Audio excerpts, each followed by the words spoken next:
Hello, everyone. This is Josh Vision, and I'm here to give you my season 1, episode 1 review of the Borgias. So, we begin this episode with the death of Pope Innocent, and basically, with his death, there's a lot of disarray, a lot of anarchy, a lot of chaos going along in Rome because they're trying to figure out who's going to be the next pope. So, obviously, going to be a little bit of an election. So, the main character, Rodrigo Borgia, he's a part. I believe he's actually a cardinal. So he's trying to vie to become the pope. He's working out these little schemes with both his sons, but mainly his eldest son, Cesar Borgia. And he basically tells Cesar, that listen, I've been working on this whole plan to become the pope since I was a little boy, all of my life.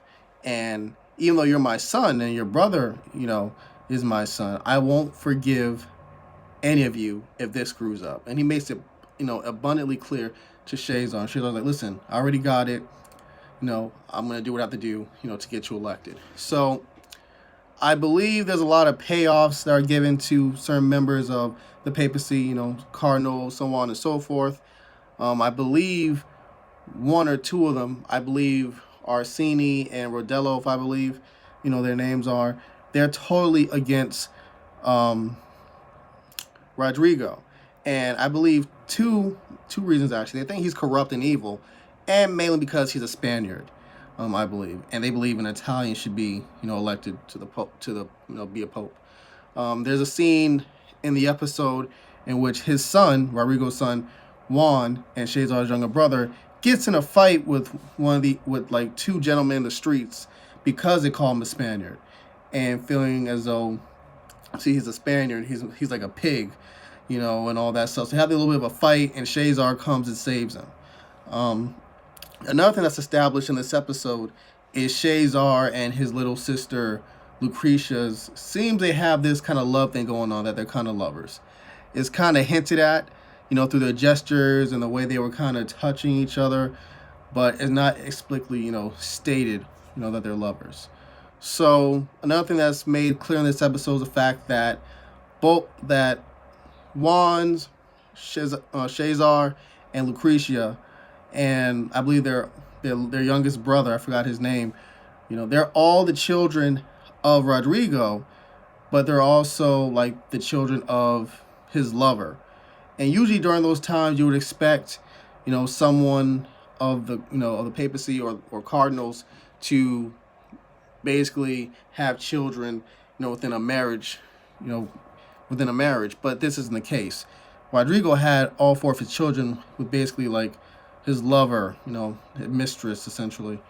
So he makes it clear to the mother of his children that despite he loves her, he can't really be seen with her, anymore, because there's a good chance he might be the pope, and as the pope, or possibility of being the pope, he has to make sure that he has the image of being a pope. So not doing that sinful kind of crap, basically, which everyone knows he's done. So he's trying to cut it off real quick. And she's obviously really pissed off about it, but she gets what he's saying and understands the ramifications, of his binding to be the pope, which her and her children talk about, actually, about, the consequences of, his dream of becoming the pope.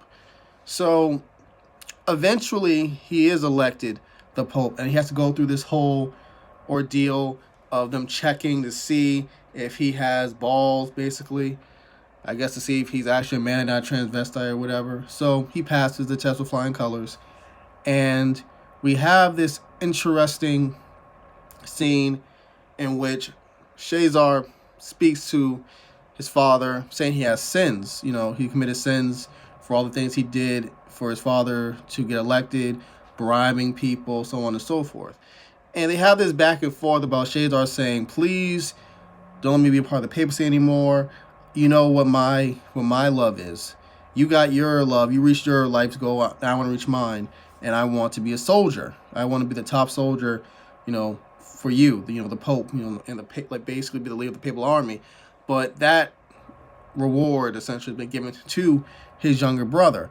And his father justifies this basically by saying that since Cesar is the eldest child, Like his father always wanted him to be his successor, basically.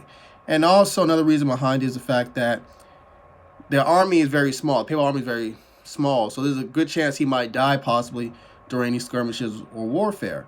So he much rather the younger, from what I got from it, the younger to die than Shazar.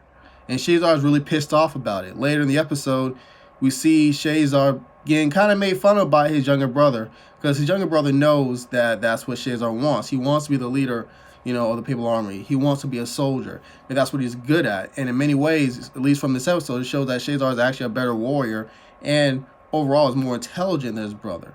His brother just throwing digs at Shazar, but you can tell that's sort of a sign of insecurity. So after this little back and forth between them, I believe Shazar and his father are actually invited to dinner by Orsini and Rodello. So everything seems to be going well, and Shazar notices something, or he feels something's kind of out of whack. So he goes in the kitchen and he notices that someone's pouring poison, mixing it in with the wine. So he gets his knife, he tries to cut his throat, but the guy beats him to the punch, and they both have a knife towards each other's throat. So it's basically a game of one-upsmanship. And Shazar's saying, "Why should I kill you?" And the guy saying, "Listen, I'm the best assassin, here, in Rome." And Shazar doesn't really believe him, but the guy kind of proves his point by constantly outmaneuvering Shazar over and over again. So basically, him and Shazar reach an accord, and he agrees to basically work for Shazar, from what I got. And Shazar serves the poison, which was originally for his father, to Orsini, I believe, or the other guy. One of the two main people who really didn't feel, for Rodrigo's election to being Pope, I believe, Alexander. So one of those guys died, and it was really kind of grotesque the way he was dying. It was like foaming and all that crap. It was really disgusting. So while Shazar and his father are leaving, out of the dinner, his father's enraged, saying that you don't do that to a pope, you do that to like a pig or an animal. I'm the pope, for God's sake. And Shazar is basically saying, well, this is what people do, for the top guy, someone they don't like. Shazar is very calm, cool, and collected about the situation, which I find very interesting, so far about his character. He just seems very laid back, calm, cool, collected, a strategist, sort of like his father, but had even more calmness, under pressure than his father. His sister, she seemed like she's very smart too, but she's young. And his younger brother seems to be a hothead, so usually the hotheads in shows tend to die either quickly or very painfully. The youngest brother, I don't really know. We haven't really got much on him.